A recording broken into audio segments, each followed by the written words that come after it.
Hello વિદ્યાર્થી મિત્રો, હું તમારો માનવ ક્લાસીસમાં ફરી હાર્દિક સ્વાગત કરું છું. ચાલો, ધોરણ 7 માટે આજે આપણે પાઠ બીજો ગુપ્તદાન લાવ્યા છીએ.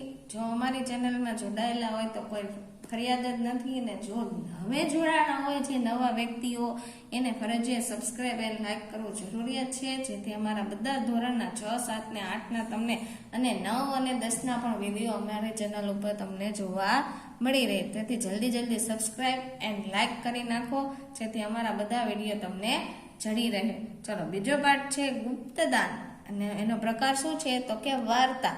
એ કોને લખેલું હતું તો કે પીતાંબર પટેલ. ચાલો, આ ફરજિયાત રાખવું. આ શું હતું? વાર્તા. અને કોને લખ્યું હતું? પીતાંબર પટેલે. ચાલો, એના વિકલ્પ આપણે જોશું આજે. પહેલો વિકલ્પ છે ગુપ્તદાન વાર્તા. લેખકનું નામ જણાવો તો કે પીતાંબર પટેલ. કયા ગામમાં સરકારી ડોક્ટરની નિમણૂક કરવામાં આવી હતી?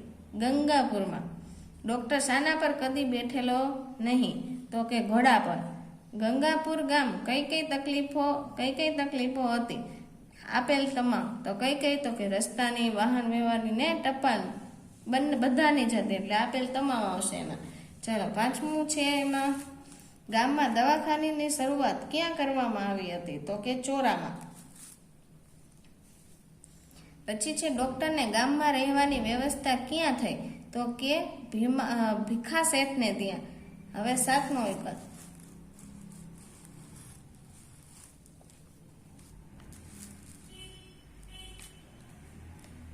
ડોક્ટરને થાક લાગતો ન હતો, કારણ કે તો તેમને કંઈક કરવાનો ઉમંગ હતો.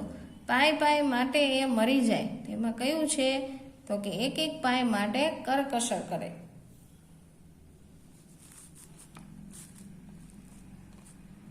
ચાલો, હવે છે શેઠનો હાથ બંધાઈ ગયો તો શેઠ બિનજરૂરી ખર્ચ કરી શકતા ન હતા. એકવાર ગામમાં કયો રોગ ફેલાયો? કયો આવ્યો તો કે મેલેરિયાનો. ચાલો, નેક્સ્ટ છે ફૂલ નહીં તો ફૂલની પાખડી. આપવામાં આવ્યો છે, તેમાં હશે જરૂરિયાત વધુ છે પણ મારી શક્તિ પ્રમાણે આપું છું. શેઠે ડોક્ટર સાહેબના હાથમાં કેટલા રૂપિયાની નોટ મૂકી તો કે 100 રૂપિયાની. સાચે જ તમે આ દુખિયારાના બેલી છો. એમાં શું હશે? તમે દુઃખી વ્યક્તિઓ પ્રત્યે ઉદાર છો. હવે નેક્સ્ટ એમાં ખાલી જગ્યા છે. પહેલી ખાલી જગ્યા, ગંગાપુર ગામ સ્ટેશનથી ખાલી જગ્યા કિલોમીટર દૂર હતું તો કે 100. ભીખા શેઠ ડોક્ટરને પોતાના ઘરનો ખાલી જગ્યા ખાલી કરી આપ્યો. મેળો. ડોક્ટરે ખાલી જગ્યાની માંગણી કરી. કમ્પાઉન્ડરની માંગણી કરી. ગામમાં દવાખાનું ખાલી જગ્યા ખર્ચે ચાલતું હતું તો કે સરકારી. બહારથી થીગડ વાળા શેઠ ખરેખર ખાલી જગ્યા નીકળ્યા. દાનવીર. કેવા હતા શેઠ? દાનવીર. ચલો, ખરા ખોટા છે. ડોક્ટરને ગામની સૂગ હતી તો કે ખોટું. ગામમાં જવા કોઈ કમ્પાઉન્ડર તૈયાર થયો નહીં. સાચું. ડોક્ટરને ગામમાં બધી સગવડ મળી હતી. ખોટું. ભીખા શેઠનું નામ ચોમેર પંકાયેલું હતું તો કે સાચું.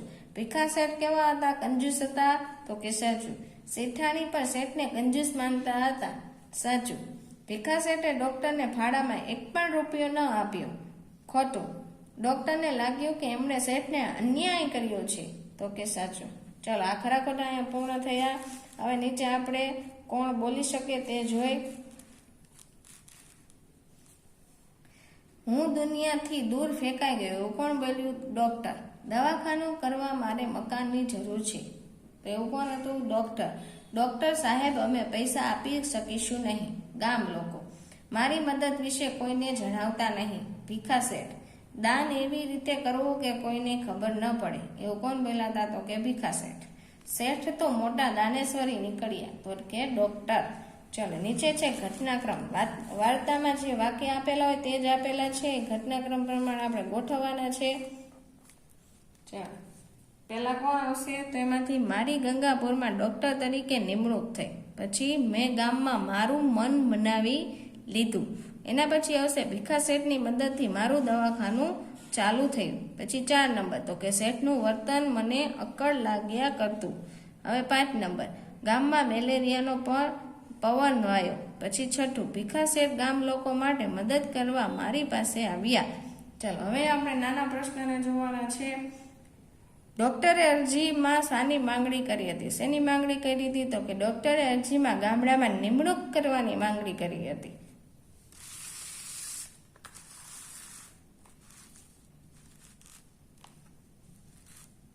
ચલો હવે બીજો પ્રશ્ન, ગંગાપુર ગામમાં ટપાલ બાબતે કઈ તકલીફ હતી? તો કે ટપાલ અઠવાડિયામાં 3 દિવસ આવતી હતી. ડોક્ટરને કોની પેઠે માત્ર સેવાનો જ ખ્યાલ કરવાનો હતો?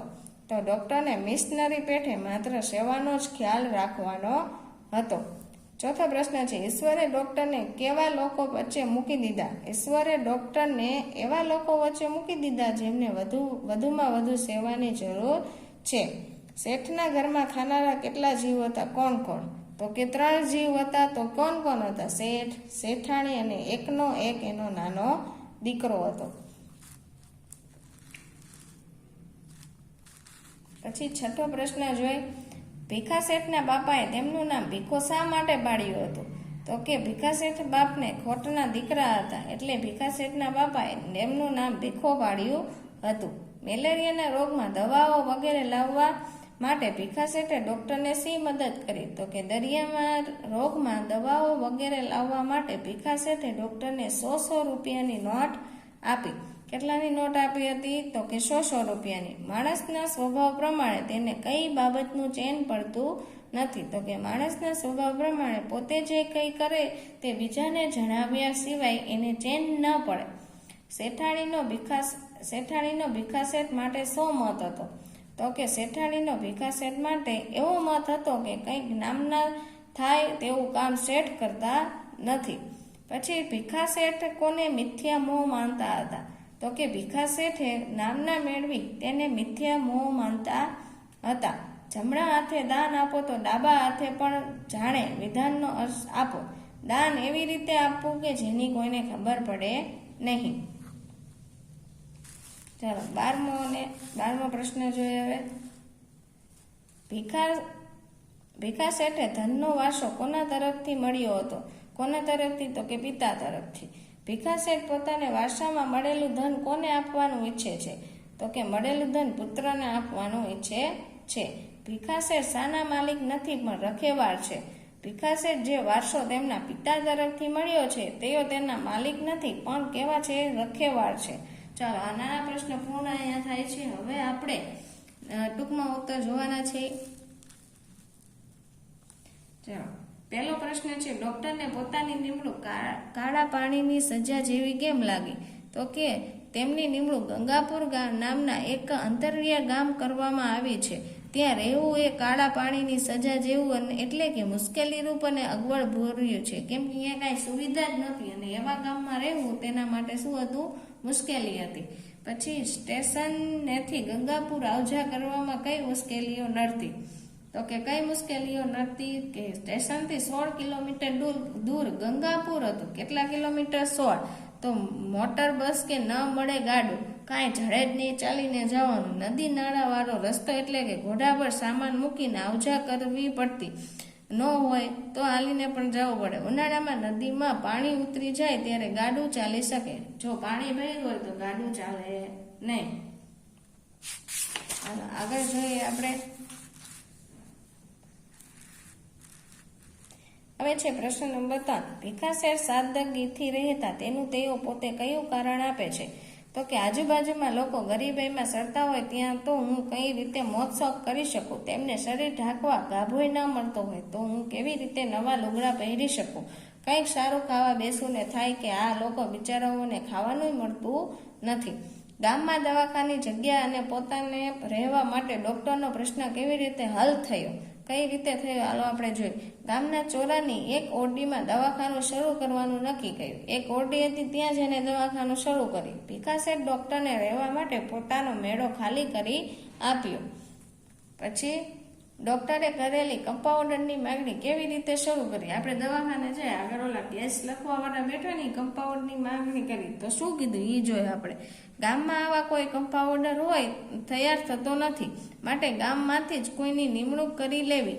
આવા જવાબ સામે ડોક્ટરે ગામમાંથી શંકર નામના એક નવજુવાન કમ્પાઉન્ડ તરીકે રોકી લીધો. હવે છઠ્ઠો પ્રશ્ન, ડોક્ટરને ભીખા શેઠનું વર્તન અક્કડ સાથી લાગ્યું? તો કે ભીખા શેઠ પાસે ખાસી મૂડી હતી, દુકાન ચલાવતા હતા અને ધીરધાર પણ કરતા હતા, તોય તે પગે ચાલીને સ્ટેશને જાય, ઉનાળામાં ખરા તડકામાં ચાલી નાખે, પાસે સામાન હોય તો મજૂરી કરી લે, પણ ગાડામાં ન બેસે, પાય માટે મરી જાય. તેથી ડોક્ટરને ભીખા શેઠનું વર્તન અક્કડ સાથી લાગ્યું. ડોક્ટરે ભીખા શેઠને શા માટે કંજૂસ માની લીધા? એને કંજૂસ કેમ માનતા હતા એ જોઈ. ડોક્ટરે ભીખા શેઠને કંજૂસ માની લીધા કારણ કે તેઓ પૈસાદાર હોવા છતાં પાય માટે કરકસર કરતા. પૈસા હતા પણ તો પણ એટલી લોભભાઈ વેળા કરતા. ધનવાન હોવા છતાં પગે ચાલીને જતા. એની પાસે પૈસા હતા પણ તો પણ શું, પગે જ ચાલીને જાય. ખરા તડકામાં પણ ચાલી નાખે, એ પણ ગાડામાં ન બેસે. ચાલો, આ 7 પ્રશ્ન પૂરા થયા. આગળ જોઈએ 8મો પ્રશ્ન. 8મો પ્રશ્ન છે, લોકો ભીખા શેઠને માન આપતા એ જોઈ ડોક્ટરને શો ખેદ થતો? તો કે લોકો ભીખા શેઠને માન આપતા એ જોઈને ડોક્ટરને ખેદ થતો કે લોકો પૈસાને જ નમન કરે છે, સત્તા આગળ સીધા જ રહે છે, તેનો સેવક થઈને જાય તેને તો ધક્કે ચડાવે એવા છે. ચાલો આગળ 9મો પ્રશ્ન જોઈએ. ગંગાપુર ગામમાં મલેરિયાનું પ્રમાણ સાથી વધારે રહેતું. તો કે નદી નાળા પાણી ભરાઈ રહેતા, એમાંથી મચ્છર થતા, તેથી મેલેરિયા ફેલાતો. મેલેરિયાનું પ્રમાણ વધારે રહેતું. આજુબાજુના લોકો શેઠને કેમ નમન કરતા હતા? તો કે કરકસર કરતા, સાદું જીવન જીવતા, કોઈ મોજ શોખ કરતા નહીં, પોતે કષ્ટ વેઠીને પૈસા બચે તેમાંથી ગરીબ ગુરબાને મદદ કરતા હતા. આથી આજુબાજુના લોકો શેઠને નમન કરતા હતા. હવે છે 11મો પ્રશ્ન, ડોક્ટરે શેઠને પસ્તાવા રૂપે કયા શબ્દો કહ્યા? તો કે શેઠે, અજાણે પણ મેં તમને ખૂબ અન્યાય કર્યો છે, મેં તમને સમજવામાં મોટી ભૂલ કરી, સાચે જ તમે તો આ દુનિયા દુખિયારાના બેલી છો. હવે 12મો પ્રશ્ન, ડોક્ટરે ભીખા શેઠ દાનેશ્વરી દેખાયા, કારણ આપો. એ આપણે કારણ કહેવાનું છે, કેમ દાનેશ્વરી દેખાડ્યા છે. ભીખા શેઠ દાનેશ્વરી દેખાડ્યા કારણ કે વૈભવ ભોગવતા દાન કરનાર ઘણા જોવા મળે છે, કીર્તિ માટે દાન કરનાર વિશેષ સાંભળવા મળે છે, પણ ભીખા શેઠ પોતાની જાતને કષ્ટ આપીને મદદ કરનારા છુપા દાનવીર હતા. ચાલો હવે જોઈએ મોટા પ્રશ્ન. એમાં પહેલો પ્રશ્ન છે, ગંગાપુર વિશે 5-7 વાક્ય લખો. ગંગાપુર એટલે કે આખા પાઠમાં ગંગાપુરનું જેટલું વર્ણન કરેલું હોય એમાંથી તમને જે મજા આવે તે તમારે 5-7 વાક્ય વિશે, એટલે કે તે કેટલું કિલોમીટર દૂર છે, અહીંયા શેની અગવડતા હતી, એવું બધું તમે લખી શકો. અહીંયા નદી નાળા તેથી શું રોગ આવ્યો તો એ બધું કરી શકો છો. ચાલો હવે આમાં બીજો પ્રશ્ન જોઈ. બીજો પ્રશ્ન શું કહે છે કે ડોક્ટરની ભીખા શેઠ વિશેની શું માન્યતા હતી, તે ક્યારે અને કેવી રીતે બદલાઈ ગઈ? ચાલો, પહેલા તો લોકો એવું માનતા હતા કે ડોક્ટર તો સાવ કેવા છે, કંજૂસ છે, આટલા પૈસા હોવા છતાં જીવન કેવું જીવે છે. પછી એને ખબર પડી કે તે દાન કરતા પણ કોઈને કહેતા નહીં. એના વિશે તમારામાં વર્ણન કરવાનું છે. નીચે પાત્ર લેખન તમને આપેલા છે ડોક્ટર અને ભીખા શેઠ વચ્ચે. જો આ પાત્ર લેખન પરીક્ષામાં પૂછાય છે, તમે ખાસ વાંચવા જરૂરિયાત છે. એટલે આ બંને પાત્ર લેખન તમારે ફરજિયાત વાંચી લેવા. જે તમને ડોક્ટર વિશે આખા પાઠમાં સમજવા મળ્યું અને ભીખા શેઠ વિશે એ તમારે ફરજિયાત એમાં લખી નાખવાનું, કાંઈ નથી, પાઠના આધારે જ છે. ચલો આગળ છે માગ્યા મુજબ. એમાં ખાલી જગ્યા પણ તમને આપેલી છે. જો ઘરમાં બધી વસ્તુઓ ખાલી જગ્યા પડી હતી, કેવી હતી? અસ્તવ્યસ્ત. એમની વાત સાંભળી ભીખા શેઠ ખાલી જગ્યા આસી પડ્યા, તો કે જોસ્તી. ભીખા શેઠ દવાખાનામાં ખાલી જગ્યા દાખલ થયા. ભીખા શેઠની વાત આખા ગામે ખાલી જગ્યા વધાવી લીધી, તો કે આનંદ સાથે. ગામ લોકો હકારમાં માથું ડોલાવીને ખાલી જગ્યા આપતા હતા. સંમિતિ એટલે કે બધા એક સાથે હા પાડતા. મનોમન હું એમને ખાલી જગ્યા રહ્યો, તો કે વંદન કરી રહ્યો. મને ભીખા શેઠે ખાલી જગ્યા લાગ્યા. ભીખા શેઠ કેવા લઈ ગયા? દાનવી. ચલો આ ખાલી જગ્યા હતી. હવે આગળ જોઈએ. હજી એમાં આપેલું છે માગ્યા મુજબમાં કંઈક પ્રશ્ન નંબર 2. વાક્યો લખવાના છે કાંઈ. જો તો કે જંગલમાં ન મળે ઘર કે ન મળે વિસામો, પહાડ પર ન મળે કોઈ મેદાન કે ન મળે ખેતર. હવે સંવાદ પૂર્ણ કરવાનો છે. શું કીધું કે શેઠ, અરે ભાગ્યવાન, જરા ભોજન પીરસો દો. તો શેઠાણી કે છે, હા હમણાં લાવી, તમે જરા બેસો. શેઠ, અચ્છા આજે ભોજનમાં શું બનાવ્યું? તો કે શેઠાણી કે છે, દાળ ભાત રોટલી અને શાક. શેઠ તમને કહ્યું હતું કે આજે તહેવાર છે તો મિષ્ટાન અવશ્ય બનાવજો. શેઠાણીએ શું જવાબ આપ્યો? અરે તમને મધુપ્રમેહ, તેથી ડોક્ટરે મિષ્ટાન આપવાની ના પાડી છે. શેઠ, અરે મિષ્ટાન વગર ભોજનમાં મજા નથી આવતી, એટલે કે ગળ્યા વગર કાંઈ ભોજનમાં મજા આવે નહીં. શેઠાણી શું કે મજા આવે કે ન આવે તમારે ચરી પાડવી પડશે. પછી શેઠ, ભલે આવતીકાલે મારા માટે ભજીયા અવશ્ય બનાવજો. પછી શેઠાણી કહે છે ચોક્કસ આવતીકાલે ભજીયા જરૂર જમશું. હાલો, નીચે આપેલું છે ફકરામાં જરૂરી સુધારા કરીને લખવાનો છે. ચલો, એમાં કાંઈ રસ્વ દીર્ઘની કાંઈ ભૂલ હોય તો તમારે સુધારા વધારા કરીને લખવાનું છે. જે મેં લખેલો છે તમે જોઈ શકો છો અને એમાંથી જોઈને લખી શકો છો.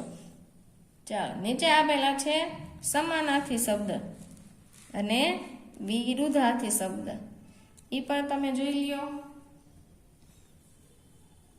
એમાં ધ્યાન રાખો, રસ્વાય દીર્ઘામાં ગુજરાતીમાં બહુ ભૂલ કાઢે છે, જેથી સરખી રીતના લખવું અને વાંચવું પણ. ચાલો આગળ જોઈ. પ્રશ્ન નંબર 12 શું આપેલો છે? જોડણી સુધારો. ચાલો, એમાં તો ખાસ ધ્યાન રાખવું લખવામાં.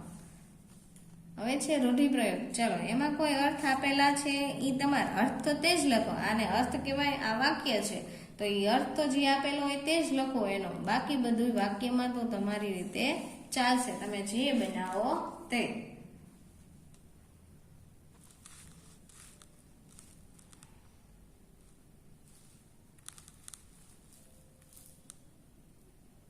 ચાલો, કુલ ટોટલ 10 આપેલા છે.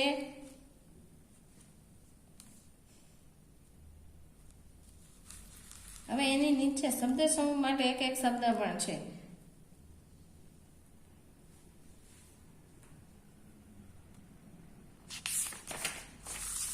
ચાલો, પ્રશ્ન નંબર 15 છે. એમાં કક્કાવારી એટલે શબ્દકોશ ક્રમમાં ગોઠવવાના છે, કક્કાવારી પ્રમાણે. એ પણ તમે જોઈ શકો છો. પછી એની નીચે આપેલું છે વિરામ ચિહ્ન મૂકીને ફરીથી વાક્ય બનાવવાના છે. જેમાં મેં બધું નિશાની સહિત કરેલું છે, તમે એમાંથી જોઈને લખી શકો. એની નીચે છે દાનનો મહિમા. વાક્ય એટલે નિબંધ વાર્તા જેવું છે, તમને 5-7 વાક્યમાં પૂછાઈ શકે પરીક્ષામાં, 3 કે 4 માર્કમાં, તો એ પણ પાકું કરી લેવું. ચલો, નીચે કંઈક દોહા જેવું આપેલું છે, એને ગુજરાતી પણ એમાં આપેલું જ છે, તો એ પણ વાંચી લેવું. જો પૂછાય તો તમને કામ લાગી જાય. ચલો, અમારા બધા વિડીયો તમને સારા લાગ્યા હોય તો ફટાફટ સબસ્ક્રાઈબ અને લાઈક કરવાનું ભૂલતા નહીં, અને શેર પણ કરો તમારા ફ્રેન્ડને પણ, જેથી એ પણ જોઈ શકે અને એને પણ કહેજો કે અમારા વિડીયોની અમારા ચેનલમાં એકવાર વિઝિટ જરૂર કરે.